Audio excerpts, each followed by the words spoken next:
From Bungoma, Gongwa, Mombasa, Vita. This is a recap and a new topic from what we were taking yesterday. I talked about Tiberius Gracchus, others call him Gracchus, and his mother, Cornelius. The mother had said she did not want to be called after her father's name because the father was a very famous man, Scipio or Scipio Africanus, whichever the pronunciation. She wanted her sons to be called after her names. And so she had Tiberius Gracchus, a man from the Senate, the very top house, because he was from a very top family, that of Scipio or Scipio Africanus or Africanus, whichever way you pronounce it, whatever fits you. And being from a big family, he dared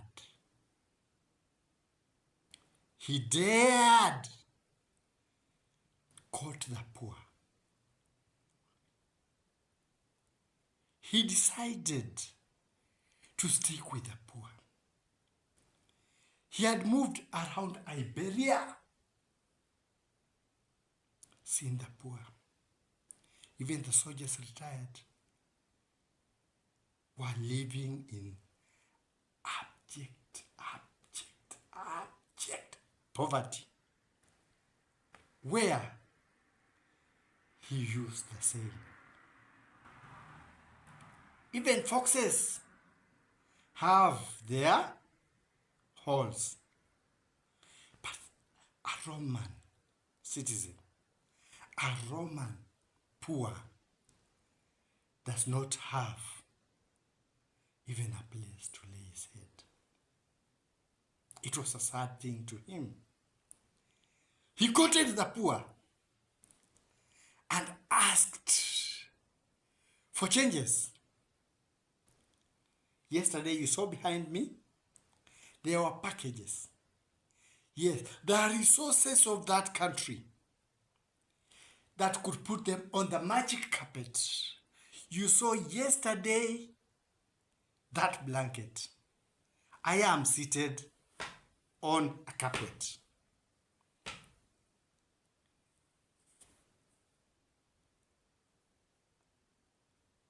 That man, Tiberius, wanted the whole of the Roman Empire to use those resources and fly together on the magic carpet of prosperity, of progress. They couldn't hear of it. They wanted the piece of the cake, to be theirs and theirs alone. The others had to eat from the crumbs. Tiberius, Cornelius, because she wanted her sons to be called after her name. She did not want to bask in the glory of the father's name, Africanus. No. She said, I want my son, not me, a daughter, being called basking in the glory of my father. No. My sons to bask in my glory. So, Cornelius, Tiberius, did the country proud. He courted the poor. And as he was making the preparations for the poor, the leadership of that time, the Senate, because it was the Senate that was ruling, couldn't hear of it. No. You can't court the poor. You are brought up to eat the cake, to belong to the top class. Tiberius insisted. They put seats near the Tiber. He thought they were going to discuss the poor people's plight. But the senators, like you saw on that top cover, beat him with the chairs and disposed him in the snake called Tiber River. A snake flowing with burning water. That was Tiberius. What happened? Gaius the brother said, no, we have to carry on the covers. And he struggled. They didn't throw him down the Tiber River. No. They eliminated him. The Senate of that day in the Roman Empire could not hear of the common citizenry enjoying the goodies that were under the magic carpet. That blanket you saw yesterday. A general, one of the best, had been in campaigns of Iberia, had been in campaigns almost up to Germany, had been in campaigns to the Gauls. He had been in campaigns. And he came back. LUCIUS, CORNELIUS, SULLA. He came with his army of victors. And when SULLA reached Rome, it was not business as usual. The Senate asked him, SULLA, you are from the battle. You have won. Sit down, share the cake. This is the Senate. Share the cake, SULLA, share the cake. You brought victory to the state. But Cornelius couldn't hear of that. He had fought with the soldiers, shoulder to shoulder, shield to shield, with the famous Roman testudo formations he has fought. They had risked his life. They were brothers in arms. Yes. Thinking of him going to eat the cake and them languishing in poverty after fighting for the kingdom. Solus, Cornelius, LUCIUS said, no. Each of my soldiers shall be given land. Each of my soldiers will be given money. They have brought glory to the state. They have to share the package that you saw down there under the blanket. We have brought the carpet that the Senate is sitting on. The emblem of the Roman warrior was the eagle. It was ego facing ego. Why am I talking about ego? We can't give it to the poor. How shall we look like? Ego of pride. Ego of the caste. Ego of the cake. And LUCIUS, Cornelius, SULLA, the sun, the light that time, said no. Rome must share with those who build Rome. I will have nothing. They sent a representative from the Senate Tell Lucius. Tell Cornelius. He belongs to the cast. What is the problem? Why is he sitting with those common soldiers out there? Let him get to the Senate. Share the cake. We have his peace. What is the problem with this man? The ego that was standard of the Roman soldier. Cornelius' ego said, no. They fought with me. They almost died with me. Others died with me in the battlefield to build the kingdom of Rome. How can I? How can I? Because I have not won these campaigns alone. I have not fought this battle. They fought. I was a commander. How can I go and eat the cake alone? I alone eat the cake alone. No.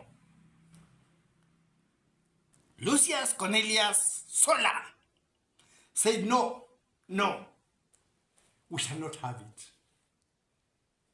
The Roman pride, the Roman ego, the standard of the ego stood and said, Cornelius, nobody has ever challenged the Senate, not even you.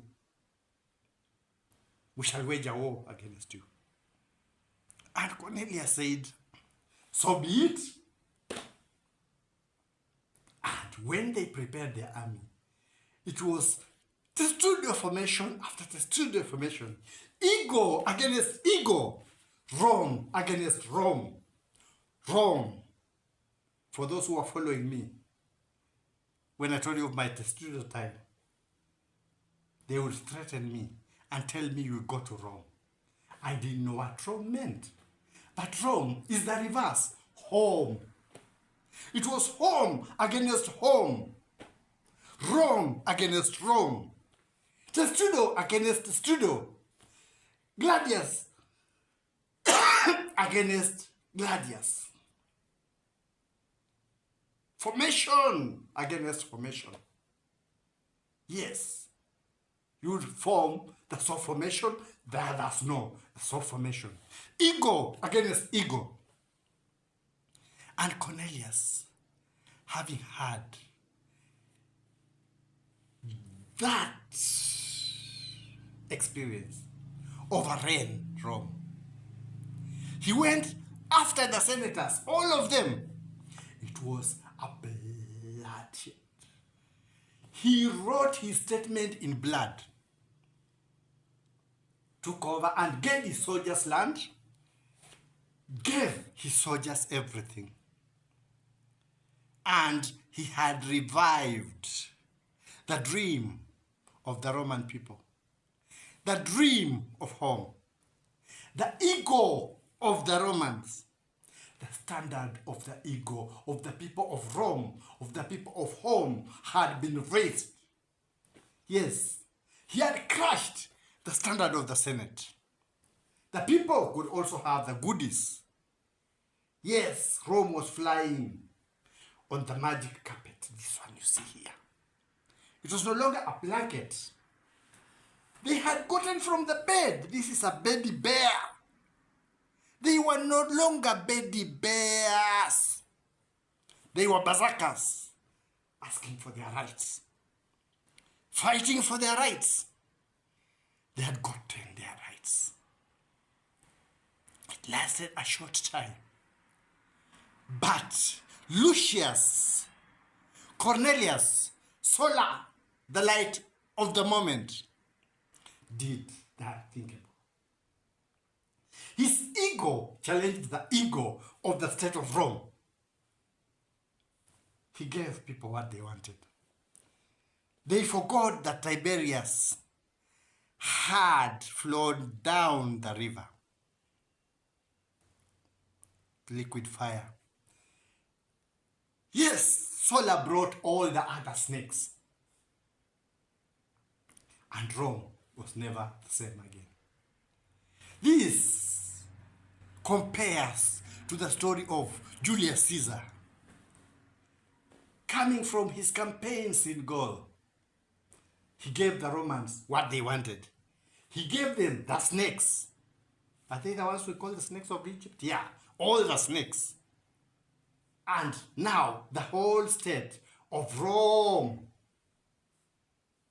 was flying on a magic carpet. Julius Caesar was fallen by his best friend, Brutus.